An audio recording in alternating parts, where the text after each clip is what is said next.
नमस्कार। हिंदी की पाठशाला यूट्यूब चैनल में आप सबों का स्वागत है। अब हम लोग गोस्वामी तुलसीदास जी रचित कवितावली के अयोध्या कांड का 8वां पद पढ़ेंगे। पात भरी सहरी सकल सुत बारे बारे, केवट की जाति कछु वेद न पढ़ाई हो। सबु परिवारु मेरो याही लागी राजाजू, हो दिन बीतहीन कैसे दूसरी गढ़ाई हो। गौतम की धरनी जयो तरनी करेगी मेरी, प्रभु सो निसाधु हुए कह बादू न बढ़ाई हो। तुलसी के ईसा रामा रावरे सो साची कहो, बिना पग धोए नाथ नाव न चढ़ाई हो। संदर्भ की प्रस्तुत पद्यांश या अवतरण या पद, या अगर इसका अंश में रहे तो पद्यांश भक्ति काल के सगुण भक्ति काव्य धारा के अंतर्गत राम काव्य परंपरा के श्रेष्ठ कवि गोस्वामी तुलसीदास के द्वारा रचित कवितावली के अयोध्या कांड से उद्धृत है। अब प्रसंग तो राम वन गमन कर गए हैं, बीच रास्ते में सरजू नदी पड़ती है, नदी को पार करना है।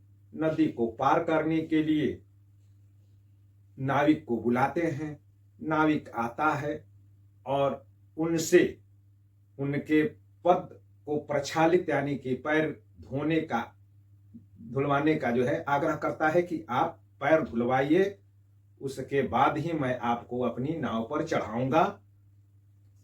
क्यों कि आपके पैरों की धूल की महत्ता है और ये आपके पैरों के धूल बड़े ही प्रभावकारी हैं, जिनके स्पर्श मात्र से चट्टान स्त्री बन जाती है।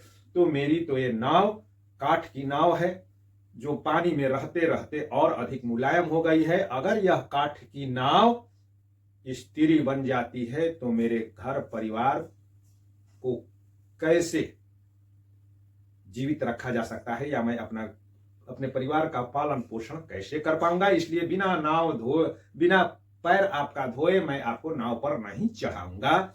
और उसी के तहत वह अपनी स्थिति का वर्णन कर रहा है। अब कठिन शब्दों का अर्थ, तो पात भरी सहरी, सहरी का मतलब होता है मछली। तो पत्तल, पात यानी कि पत्तल, जो जंगल में रहने वाले लोग पत्तल पर ही खाते हैं। तो पात भरी सहरी यानी कि पत्तल भर मछली मेरे यहाँ उपलब्ध है खाने के लिए। जीविका का आधार सिर्फ जो है मछली भात है। और पात भरी सहरी, इतना ही इसमें भात वगैरह छिपा हुआ है। सकल सुत बारे बारे, और सकल माने सभी, सुत माने जो है बेटे बाल बच्चे, बारे बारे यानी कि छोटे छोटे हैं। केवट की जाति कछु वेद न पढ़ाई हो, और मैं तो केवट जाति का हूँ। मेरे लिए तो बस जो है नदी, और नदी में नाव खेना और पार लगाना और मछली मारना मेरा तो यही पेशा है। अब तो मैं अपने बच्चों को वेद तो पढ़ा नहीं सकता हूं। और सबु परिवारू मेरो याही लागी राजा, जो है राजन, सारा परिवार बस इसी नाव पर आश्रित है। दिन बीतहीन कैसे दूसरी गढ़ाई हो। और अगर जो है मान लीजिए कि आप को नाव पर चढ़ा ही लेता हूं और मेरी नाव स्त्री बन ही जाती है, तो मैं तो दीनहीन हूं। दिन का मतलब गरीब, दिन दीर्घई होगा, दिन। बीतहीन यानी कि संपत्ति रहित, निर्धन हूं। बीतहीन कैसे दूसरी गढ़ाई हो। अगर यह नाव स्त्री बन जाती है तो दूसरी नाव में कैसे गढ़ा पाऊंगा, बनवा पाऊंगा। गौतम की धरनी जो तरनी तरेगी मेरी, अगर मेरी भी जो है पत्नी घरनी, मेरी जो तरनी यानी कि मेरी नाव अगर गौतम की घरनी का मतलब स्त्री पत्नी, तो गौतम की पत्नी जैसी मेरी भी अगर यह नाव तर जाए यानी कि स्त्री बन जाए, तो मेरी स्थिति क्या होगी। प्रभु सो निषादु हुआ के बादू न बढ़ाई हूं। अगर मेरी नाव स्त्री, प्रभु सो निषाद है, प्रभु मैं निषाद हूं। बाद यानी कि जो है विवाद तो बढ़ा नहीं सकता हूं, संकट बढ़ा नहीं सकता हूं, लड़ाई कर नहीं सकता हूं। तुलसी के ईश्वर हे राम, हे तुलसी के ईश्वर यानी कि तुलसी के प्रभु राम, रावरे सो साची कहूं। आप रावरे माने आपसे, साची माने सच में कहता हूं, बिना पग धोए, बिना पैर धोए नाथ नाव ना चढ़ाई हो। तो ये हो गया सरलार्थ और शब्दार्थ। अब इसकी जो है व्याख्या, तो तुलसीदास जी कहते हैं कि केवट भगवान श्री राम जी से अपनी व्यथा का निवेदन कर रहा है और वह करते हुए कहता है कि हे प्रभु, हे राजन, यही नाव मेरे और मेरे पूरे परिवार के लिए एकमात्र जीविका का आधार है।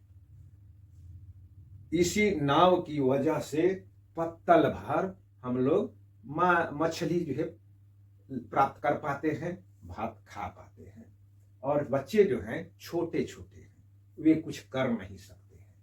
और वैसे भी मैं, अगर यह नाव से स्त्री बन जाती है तो उस स्थिति में हम लोग क्या करेंगे? बच्चे भी मारे मारे फिरेंगे, हमारा पूरा परिवार क्योंकि इसी पर आश्रित है, और मैं तो केवट की जाति का हूं। मैं तो और इस नाव को चलाने के अलावे और मछली मारने के अलावे और कुछ तो मैं कर नहीं सकता हूं, और न मैं बच्चों को ही वेद वगैरह मैं पढ़ा सकता हूं कि पढ़ लिख करके वो कुछ कर सके।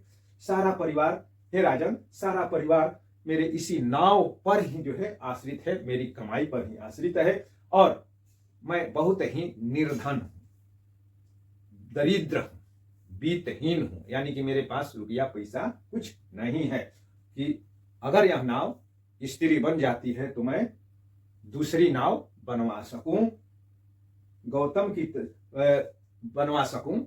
अगर मेरी यह नाव भी गौतम की पत्नी जैसी अगर यह भी तर गई, यानी कि यह भी स्त्री बन गई, तो मैं क्या करूंगा? और वैसे भी मैं जाति का तो निषाद हूं, हे प्रभु, यानी कि निम्न जाति का हूं, और आप हैं राजन, और आपसे मैं बात विवाद तो कर नहीं सकता हूं, मैं तो आपसे झगड़ नहीं सकता हूं कि आपने मेरी नाव को स्त्री बना दिया, फिर से इसे जो है नाव बनाइए या नाव बनवा दीजिए। मैं ये तो कर नहीं सकता हूं, लड़ाई झगड़ा मैं कर नहीं सकता हूं।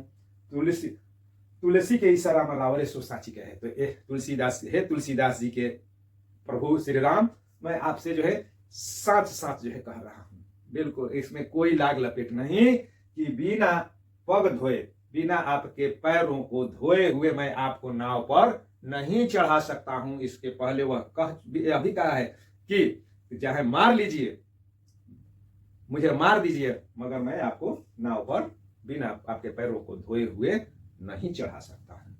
तो ये हो गई उसकी जो है व्याख्या। अब विशेष तो इसमें तुलसीदास जी प्रभु श्री राम के नर लीला का वर्णन करते हैं, और निषादराज गुह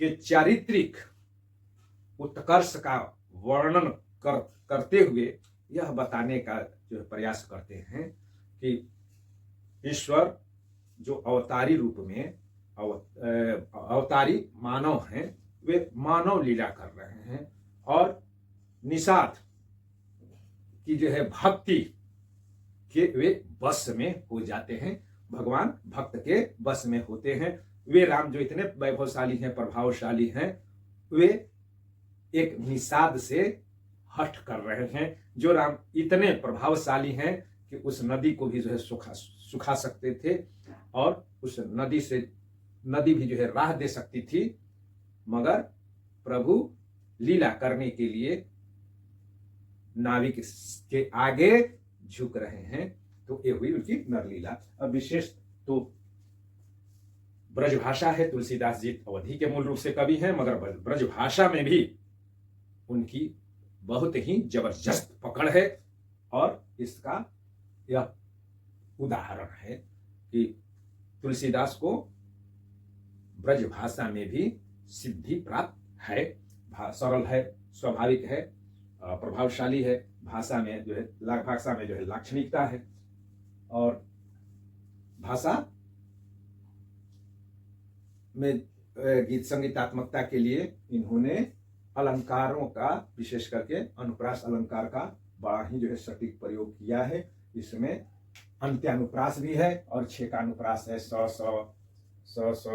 द कैसे गढ़ाई हो, धरनी तरनी तरेगी जैसे, तो र र स त र स त के कारण इसमें 6 का अनुप्रास है। और इसमें चूंकि गौतम की स्त्री जैसी स्थिति मेरी भी नाव की न हो जाए, तो इसमें जो है एक तो जो है उपमा हो गया, और साथ ही साथ चूंकि कारण दे रहा है कि इस वजह से नाव पर नहीं चढ़ाऊंगा, इसलिए इसमें काव्यलिंग अलंकार है। तो उपमा और काव्यलिंग अलंकार है। और इसमें चूंकि भक्ति का जो है पद है, इसलिए इसमें शांत रस है, और गुण माधुर्य, रीति वैदर्भी और वृत्ति मधुरा है। बहुत बहुत धन्यवाद। अब अगला पद पढ़ेंगे।